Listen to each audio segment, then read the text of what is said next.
Hello and welcome into this week's episode of Stick to Sports. I'm Luke Owens. And I'm Matt Watling. Today, Tom Brady struggled. The NBA's return to play is set, and expect to see plenty of change in the college football situation. Roll it.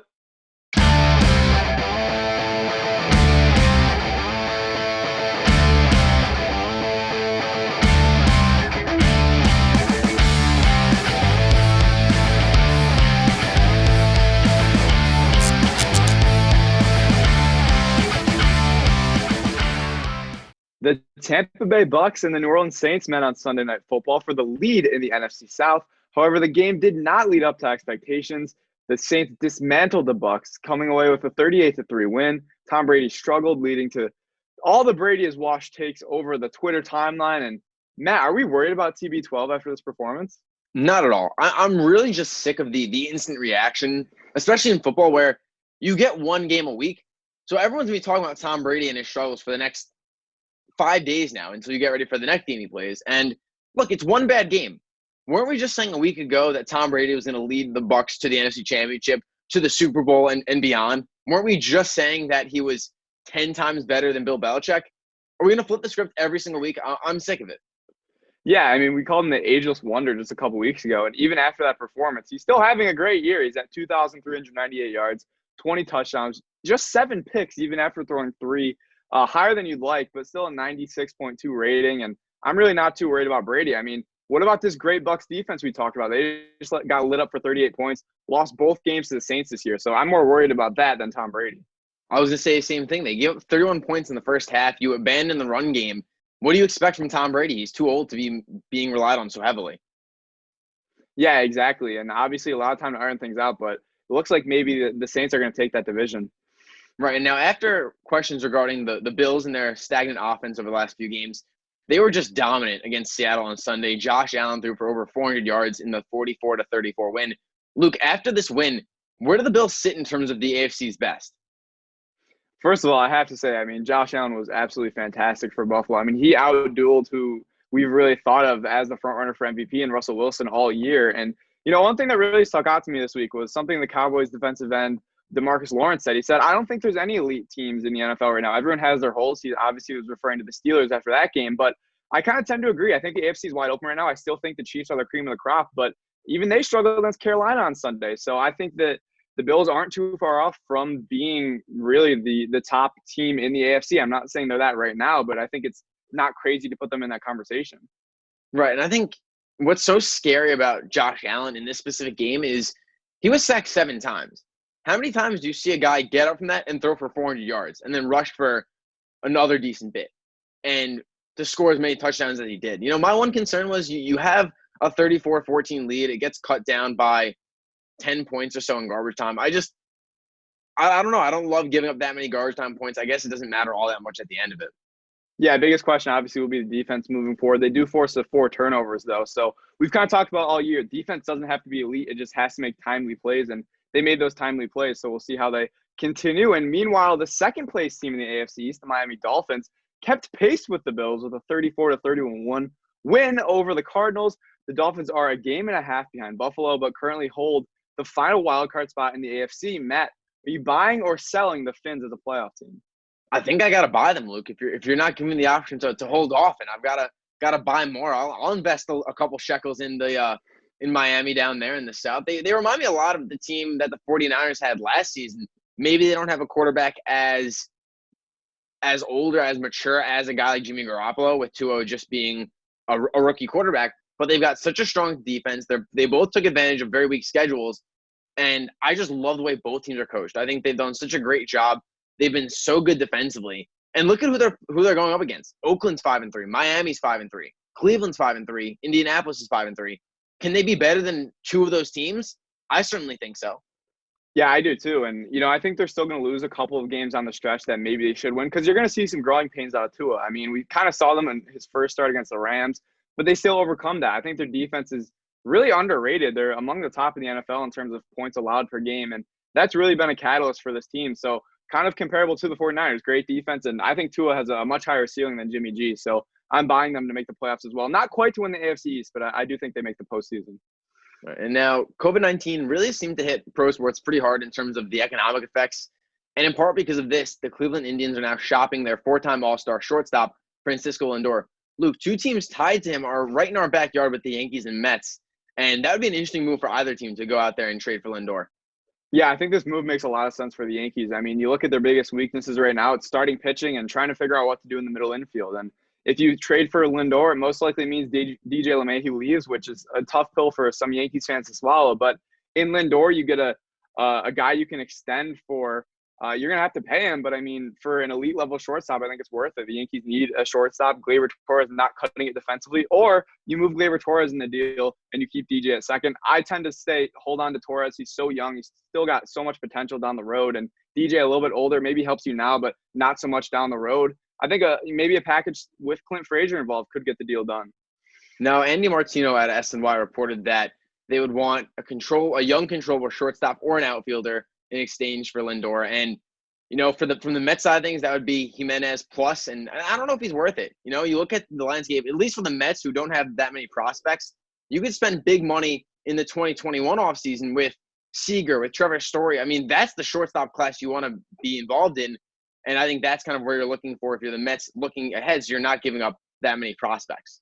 Yeah, that's the biggest thing. And we'll see. Obviously, Lindor struggled last year, so we'll see how that plays into his value. But we're going to take a quick break here on Stick to Sports.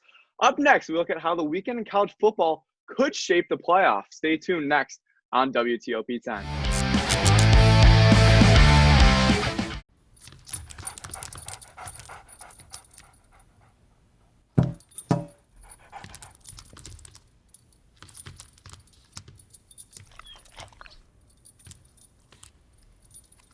There's a shelter pet who wants to meet you. Meet one today. Visit theshelterpetproject.org. Adopt.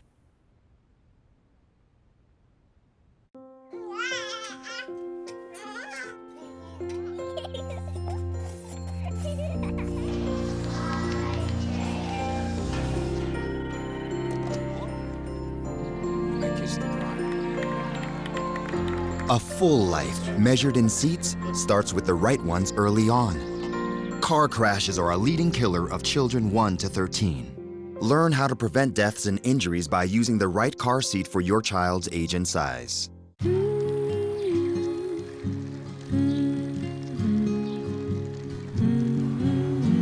Of all the things you've done with your bike, donating it to Goodwill may be the most incredible of all. Goodwill. Donate stuff, create jobs. Don't let E. coli mosh with your food. An estimated 3,000 Americans die from a foodborne illness each year. So always separate raw meat from vegetables. Keep your family safe at foodsafety.gov. If you think trains will stop if they see a car on the tracks, you're right. They will. About a mile after they hit you.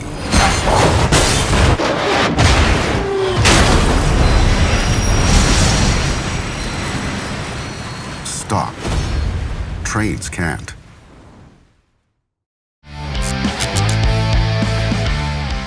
Welcome back to Stick to Sports. Last week, the NBA and Players Association agreed on a deal that would bring back the NBA on Christmas Day. We will see a 72-game season with training camp starting in less than a month on December 1st. The first regular season game will be played on Christmas in order to keep millions of dollars the NBA would lose from network deals if it pushed the season back to a further date. Yeah, and I like this for the NBA. I think it makes a lot of sense. I mean, in terms of losing money. And, I mean, you look at the landscape of how the bubble kind of worked out. There's a lot of teams that didn't play. And, they're teams like the Knicks and like the Kings, and maybe not teams that you want to see, but they're teams that are rearing to go, that have some fun young pieces. So I think it's the right call. You save some money, and they kind of want to get in track with the Olympics as well. They don't want to go too far into the summer in case the Olympics are able to happen, so that the players can play in those possibly as well. So I think it makes sense. And I mean, I'm a big fan of Christmas Day basketball, so I'm excited to see the schedule they roll out. Could be kind of like baseball, where you see some series in one location to kind of prevent travel. And I wonder if there was a better option, Luke. And I say that because we look at this, and this 72 days will be the shortest off season among all 4 pro sports in America in the history of pro sports. 72, the shortest amount of time. And one Western Conference trainer said that it's going to be really challenging to get ready to play on Christmas Day and then maintain that for 4 or 5 months down the line. I mean, it's I don't want to say it's scary or dangerous, but you could see a couple, muscle injuries. You could see some wear and tear on bodies. And, one guy that didn't love it's LeBron James, who we'll get to in a moment. But I wonder if there could have been a tournament style situation that they could have done. Maybe all 30 teams get together on Christmas Day, Christmas week, and play a tournament to use that as your revenue boost instead of forcing guys to come back so early. Yeah, I think that would definitely be an interesting possibility. And like you said, there obviously are guys that are going to go against this situation. Right now, getting back to those guys, LeBron James being one of them, he's unhappy with the early restart. Look at, for his sake, the Lakers played until October 11th, giving him those 72 days until the first game of the season. Do you think his frustration is valid? I think it is valid, and I think there's a way we can kind of deem it valid while also understanding why people are kind of like, oh, like LeBron, like you'll be fine, blah, blah, blah. Because for LeBron, I mean, athletes are very, in tune with how their body performs. They know how much time they need off. They know they like to get in their routines for the offseason. Obviously, this is much different because you're not resting over the summer. You're playing over the summer. And I understand why LeBron James is upset. But at the end of the day, if he misses some games and doesn't play, I don't think it hurts the Lakers' chances as long as he's ready for the playoffs. But as kind of the voice of the NBA, it's good to see him come out and say, hey, like some of us don't really want this. And I think him saying that's fine, but the loss of revenue, that won't affect him monetarily. That's going to affect the mid-tier and lower-tier players who, without that financial security of the league, they might be taking, league minimum deals. You might see a really solid player, and, this might be a poor comparison, but Brook Lopez, he's a real solid player, not a league minimum guy. Maybe he's worth $5 million. If you don't see Christmas Day games played and you cut the revenue, you cut the salary cap, you might see a guy like Brook Lopez be forced to take $1 million a year or a shorter contract, which frankly, I don't want to see. If it's going to make the guys like LeBron a little bit more uncomfortable and have them miss a couple more games, I think it's worth it in the end of the day. Yeah, I agree. And obviously, like you said, LeBron not going to be as affected as others would be. But now, are you worried about the on-court product with a shorter offseason? I'm not worried about the on-court product as much. I think it'll be okay. I'm more worried about, like you mentioned earlier, the injuries. I mean, we've seen guys kind of go through the AAU circuit and have problems playing year-round. And obviously, this isn't year-round, but it's a shortened offseason. So like you said, a lot more stress on the legs, on the knees. We've already seen guys like Zion Williamson have these injuries, early on in their careers just because they've played so much. And it's a non-contact sport, so it's kind of hard to compare. But the wear and tear on the knees and the legs are definitely there. So I'm more worried, like that Western Conference trainer was saying, about these injuries. And I wonder how it helps teams like the Clippers or really deep teams with good benches. They're going to be at a distinct advantage because you look at some of the pieces they have, those bench guys are not playing 30, 40 minutes in a normal game.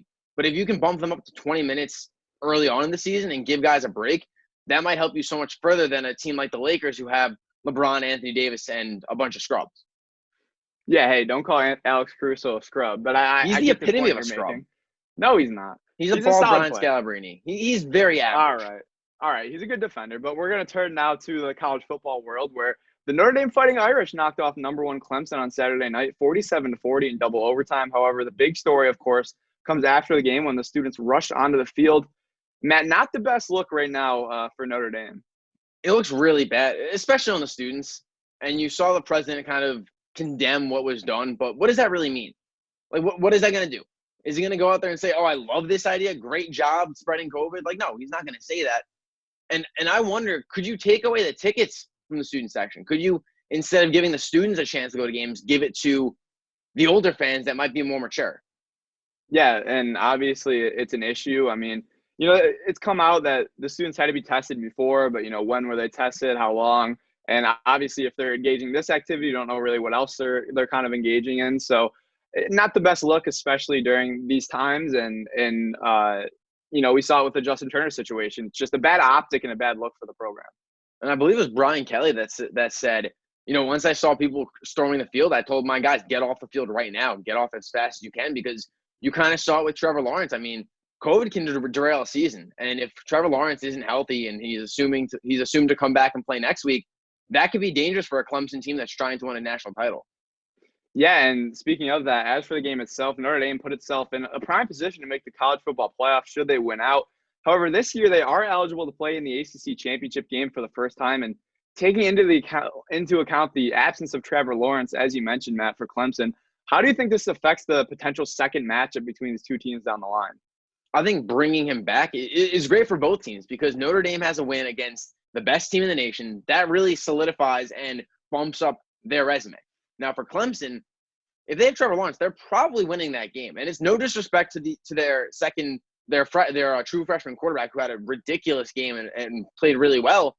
There's just something about having Trevor Lawrence back where I think if he's in, you win that game. And there's a chance that both teams can make the playoff.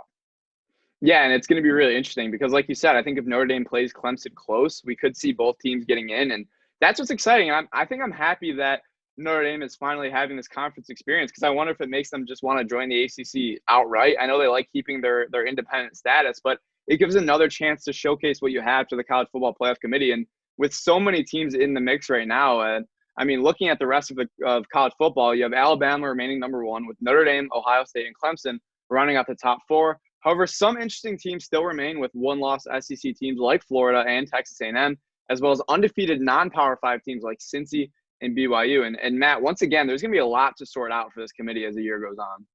Yeah, and personally, I don't think we see a Big 12 or Pac-12 team. So there's 4 spots for the ACC, the SEC, the Big 10, and then maybe one of those non-Power 5 teams gets in.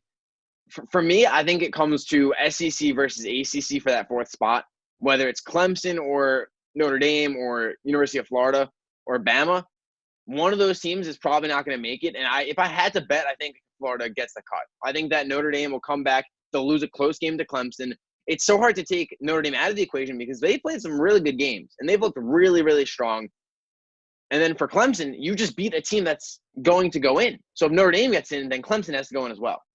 And one team I like is the Cincinnati Bearcats out of the AAC. I mean, they've really beaten up on competition. Obviously, it is the American Athletic Conference, but great wins over Memphis and Houston these last couple of weeks. I love what Luke Fickell's doing with that program in Cincy. And BYU with Zach Wilson. I mean, if any year there's going to be a non-Power 5 in the playoffs, it feels like it could be this year. So I'm kind of rooting for the little guys to get a chance this year. But we have to take a quick break here on Stick to Sports. When we come back, Matt, you'll be joined by Zach Malamud to discuss some of the craziest plays from the weekend that was. Don't go anywhere. You're watching Stick to Sports. Got your personal references, high school diploma or equivalent?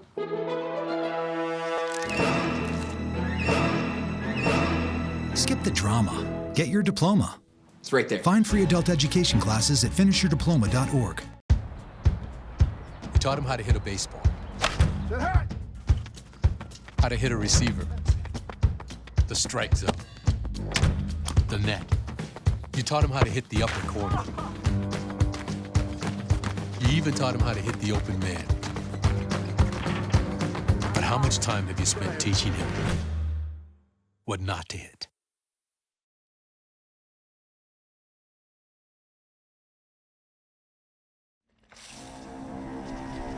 When some people struggle with their mortgage payments, they become frozen, petrified. Not knowing what to do, they do nothing. But the people who take action are far more likely to get the most positive outcome.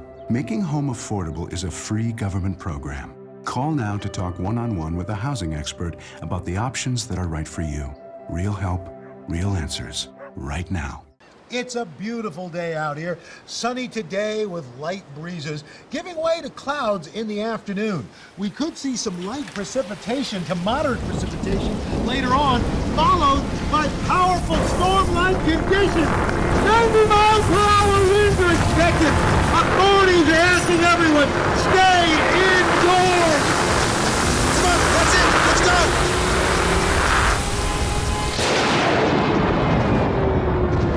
My new dad teaches me all kinds of stuff. I wouldn't use this one. He helps me with my decision making. Ever. And he's even teaching me how to drive. And that's why cars have bumpers. You don't have to be perfect to be a perfect parent. Thousands of kids in foster care will take you just as you are. Welcome back to Stick to Sports. Joining me now is Zach Malamud, one of our producers. Zach, what do you got for us tonight? So last week, our very own Luke Owens was quite confused about who Jaguars backup quarterback Jake Luton was. Well, Luton came back at him on just his second career pass with a 73-yard missile downfield to DJ Chark for a touchdown. Not too bad for a 6th-round pick. Yeah, and if I'm being honest, Zach, and I'll kind of pull the curtain aside and really dig in, Luke seems to be confused about a lot of things when it comes to the football world this season. He promises on our radio show he'll never pick the Chargers again. Never. Picks them again, lo and behold, he loses. No surprise there. I'm 2-0 against him head-to-head in last week's picks. Very exciting, but, Luke just sometimes kind of forgets about sports, It's okay. Happens to all of us. Yeah, but Luton was a beast against a mediocre Texans defense, and he added a 6-spin move to almost tie the game. They were down 2. They didn't get the 2-point conversion, but what a debut from a 6th-round pick to really keep the game close for Jacksonville. For sure. And just as a man of honor, I've got to admit that Luke's in first place in the picks, but I'm still winning head-to-head. And one last point on the game itself, bringing it locally, the Jets just can't catch a break. You really want to see a Jacksonville win. That's a team that can be 1-15. And if the Jets win one game, they're out of that top pick because they actually have the tiebreaker, which would make them considered better than the Jaguars, even though I don't think any team is worse than the Jets.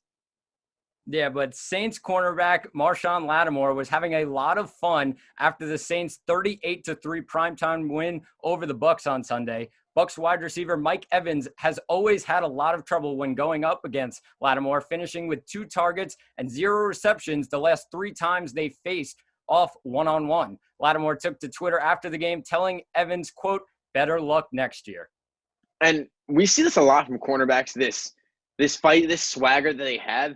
And you talk about the wide receiver kind of being the diva position, but cornerback might be right up there with it. When you look at some of the guys, the Jalen Ramseys, back a couple of years ago, the Panthers had another cornerback whose name eludes me off the top of my head, playing for the Bills now. That's another guy that's kind of had that attitude, and I like it. I'm all for this anxiousness, this excitement that these cornerbacks bring to the table. Yeah, and Lattimore's stats, they don't lie, but he has had struggles in the past. The most notable, is the one against Adam Thielen in the playoffs last year where he got burned for 129 yards. But Lattimore comes back, and the Saints are rolling right now after starting the season 1-2. And they're rolling. And keep in mind, Michael Thomas only has played 2 games so far this season. So they haven't been at full health for pretty much a really long time. And finally, now Phillip Rivers is a no-doubt future Hall of Famer, but we can tell you it is surely not for his tackling abilities. After a Colts fumble, Ravens cornerback Chuck Clark recovered and was running it back the other way. 38-year-old Rivers tried to chase him down, but he then fumbled over his own feet and fell flat on his back. And I feel bad for Phillip Rivers. I want to cut him some slack. He didn't really get tripped up. He just fell. He was running, what? Did you say he was running backwards to some extent? I mean, yeah. What do you expect? He's not going to – he can't stand up running backwards that fast. And as a guy that's the fraud when it comes to sports myself, I appreciate not the actual effort, but the illusion of effort. He showed that he was trying to make the play, wasn't actually trying, but that effort that he showed was good enough for me. Yeah, and this was one of those plays that you watch it over and over again, and you just cannot stop laughing at it. Phillip Rivers falling on his back. But this was a pretty boring game, but a pretty big highlight from Phillip Rivers here. Highlight, more of a low light if we're being honest. But we'll take a quick break here on Stick to Sports. Thanks once again to you, Zach, for coming on and taking us through those stories. When we come back, Luke and I will go through our best bets and what to watch for. Don't go anywhere. You're watching Stick to Sports on WTOP 10. The inherent right to work is one of the elemental privileges of a free people.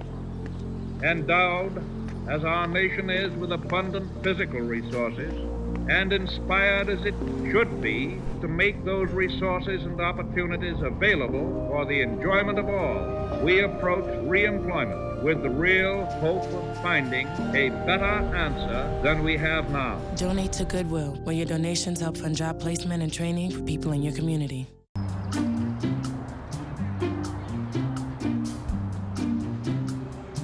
Don't worry, 74 people were picked before me in the NFL draft. To fight childhood obesity, United Way and the NFL are helping kids play at least 60 minutes a day. Okay, time for the team obstacle course. Yay! What this place needs is more healthy kids. To get involved or donate, go to unitedway.org/play60. Now I get it.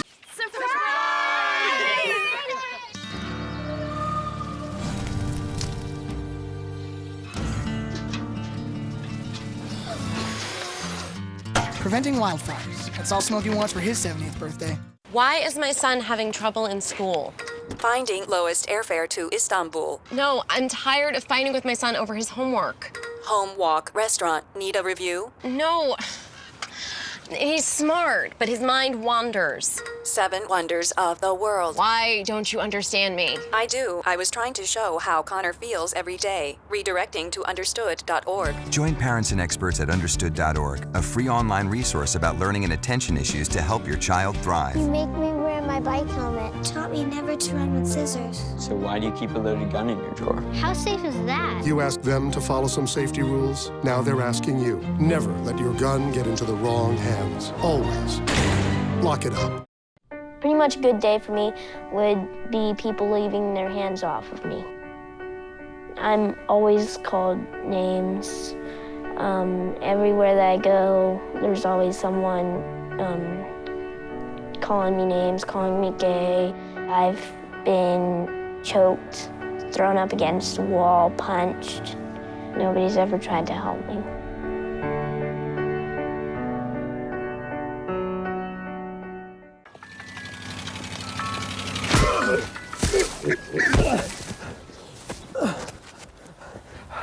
So, same time next week? Well, of course.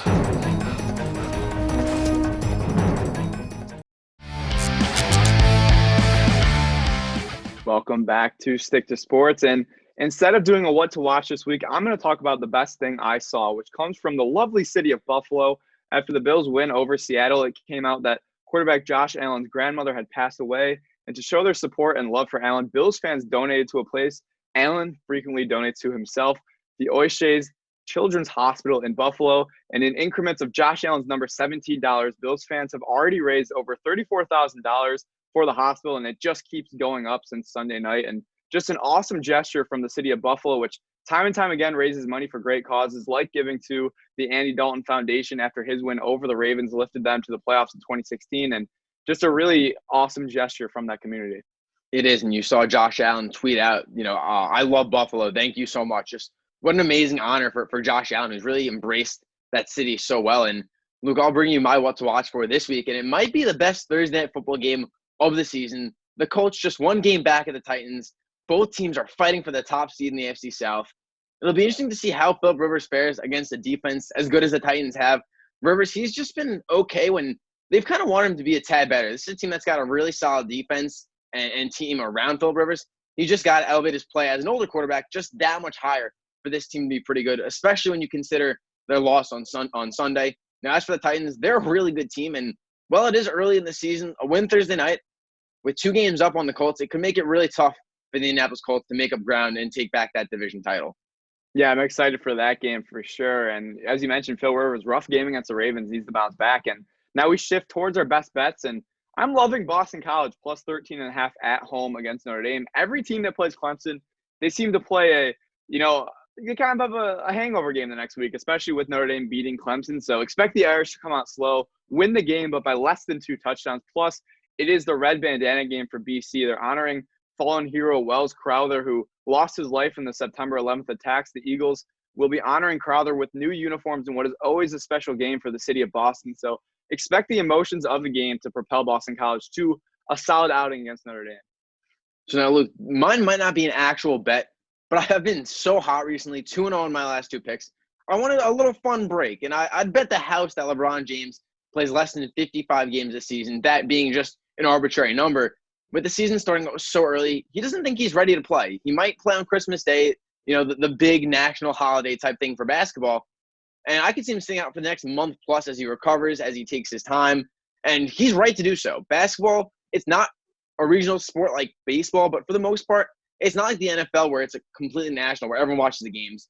Pretty much, in other words, during the non-nationally televised games, LeBron doesn't need to play for Spectrum Sports, the regional sports network out in LA, to get a rating because their fans are going to watch regardless. And at 35 years old, LeBron missed virtually no time last season.